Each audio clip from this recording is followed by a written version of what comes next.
Le camp de réfugiés de Yida, au Soudan du Sud, est situé à 12 km de la zone instable, en proie au conflit à la frontière soudanaise. Près de 60 000 personnes traumatisées vivent ici et continuent d'arriver par milliers, fuyant un conflit brutal dont ils voudraient voir la fin.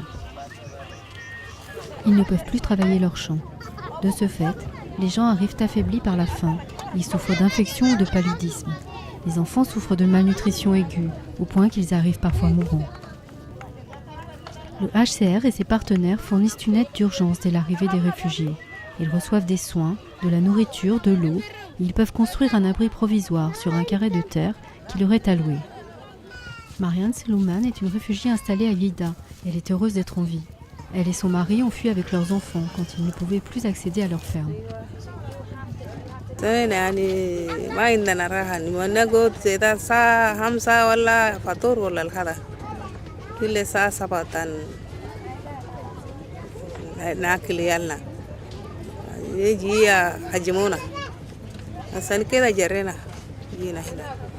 Yida, elles cultivent un carré de terrain près de leur abri de fortune.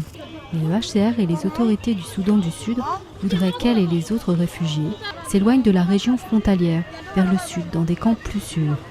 En visite cette semaine au Soudan du Sud, le haut-commissaire pour les réfugiés a parcouru le camp et a encouragé les réfugiés à rejoindre un autre camp. This is the most threatening situation that I ever met in a refugee camp. Not only because of being close to a war zone, but because there are no access. All things have to be brought by plane during 6 months during the year. And also being close to a war zone, it's very difficult to avoid armed people to come into the camp. Selon un représentant local des réfugiés, c'est aux gens eux-mêmes de décider s'ils doivent rejoindre un autre camp plus au sud.